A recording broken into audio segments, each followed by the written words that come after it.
안녕하세요. 윤시원의 공포라디오 MC 윤시원입니다. 오늘은 또 특별하게 게스트 두 분을 모셨습니다. 네. 안녕하세요. 반갑습니다. 안녕하세요. 간단하게 인사 한 번씩만 부탁드리겠습니다. 네, 안녕하세요. 서린궁입니다. 신령님 모시고 살아가는 서린궁의 제자 10년차 됐습니다. 이제 CN내림 받은 지 2달 된 애동제자 태화신모입니다. 애기네, 애기 2달 됐습니다. 네. 만나서 반갑습니다.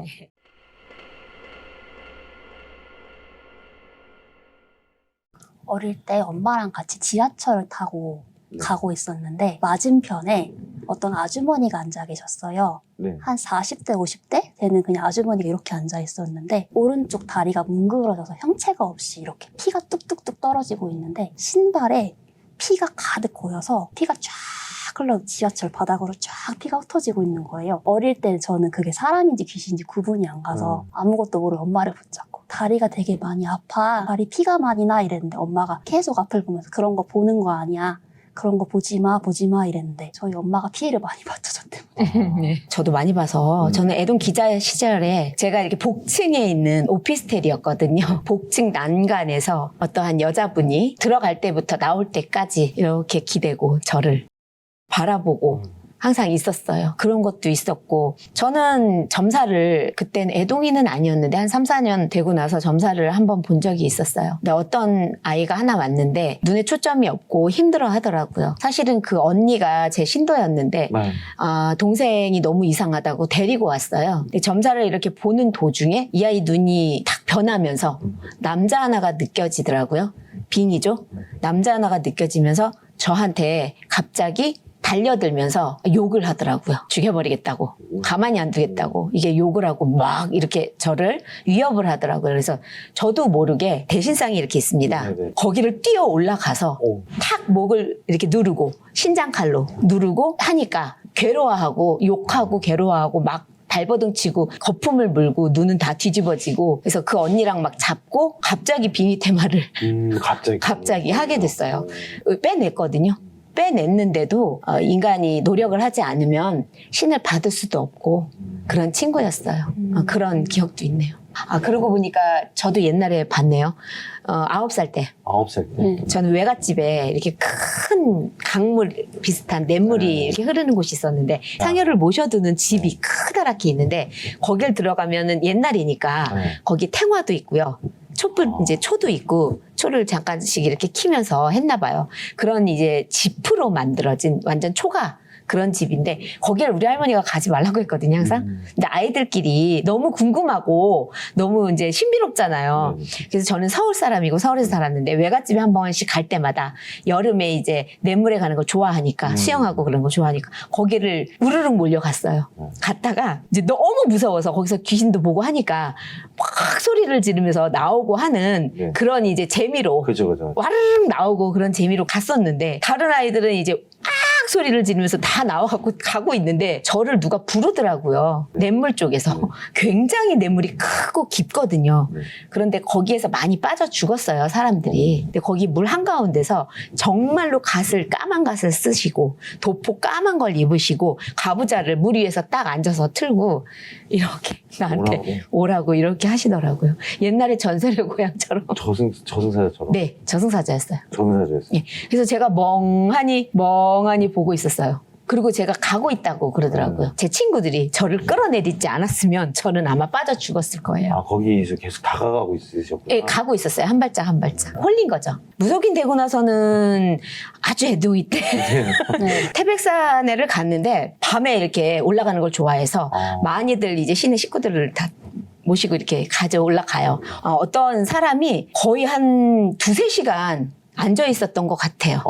거기서 그냥 이러고 계속 이러고 앉아 있는 거죠. 이렇게 기도터에는 그런 분들이 많아요. 다 홀린 거예요. 홀려서 자기도 그러고 못 내려가요. 그게 3시간이 됐든 4시간이 됐든 5시간이 됐든 밥도 못 먹고 그렇게 하고 있는 분들도 많고 어떤 경우에는 귀신이었어요.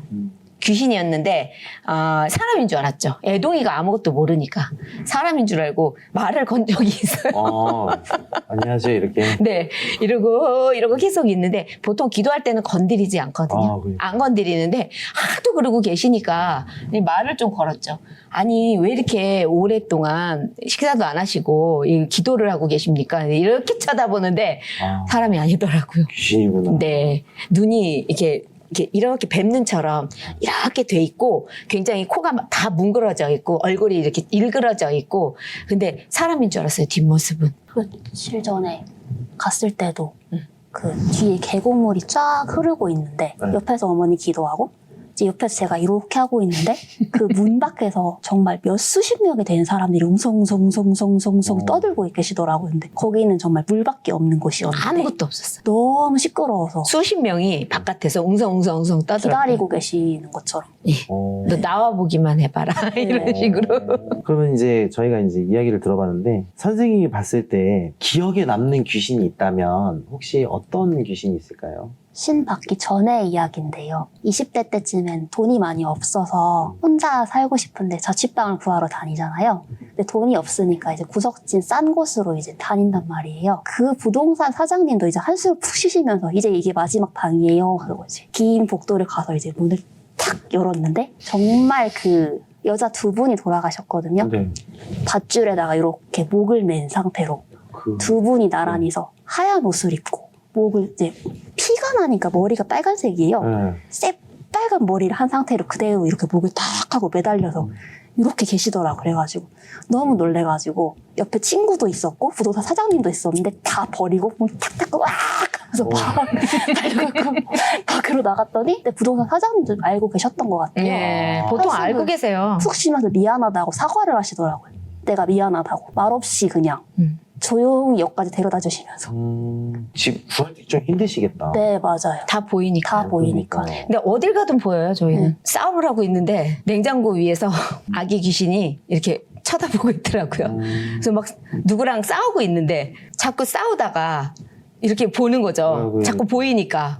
뭐 어쩌고 저쩌고 얘기하다가 이렇게 보다가 이렇게 자꾸 보면서 이렇게 하니까 이제 그 사람은 이제 싸우다가도 어딜 보는 거야? 왜 그러는 건데 뭐 이제 이렇게 하는 경우도 있고 좀 안타까웠던 귀신이 있어요. 애동이 때 기도를 막 하고 있는데 어떤 귀신이 굉장히 험하게 이렇게 오더라고요. 저한테 험하게 터벅터벅 어떠한 원피스 같은 거를 입고 이렇게 피를 질질 흘리고 험하게 저한테 와서 제 앞에 탁 앉으면서 엉엉 우는 거예요. 그래서 저는 너무 무서워가지고 애동이니까 덜덜덜덜덜 떨고 이걸 어떻게 해야 되는지 엄마를 불러야 되는지 막 모르겠어가지고 어떻게 할 줄을 모르고 그러고 있는데 사연을 얘기를 하더라고요. 말을 잘 안 하거든요. 네. 귀신들은. 자기는 이 산에서 이제 이쪽 어디 부근에 살았는데 마을에 살았대요. 나쁜 짓을 좀 당해가지고 여기서 목을 매달아가지고 죽었다고 다 얘기를 하더라고요. 그래서 저는 믿지 않았죠. 뭐 얘기를 해도 어떻게 보면 귀신들도 거짓말하는 귀신들도 많거든요.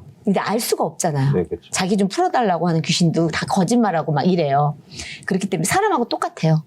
그래서 헷갈려요. 근데 이렇게 풀어달라고 하는 것도 아닌 것 같은데 엄청 울고 그러길래 그냥 그런가 보다 하고 이제 들어갔어요. 들어갔는데 거기 인근에 이제 기도에 이렇게 오신 분들이 있잖아요. 네. 그분하고 이렇게 얘기를 나누다가 그런 진짜 사연이 있는 어떤 처녀가 있었다라는 거를 듣고 저도 많이 울었어요. 그때 도와줄 거.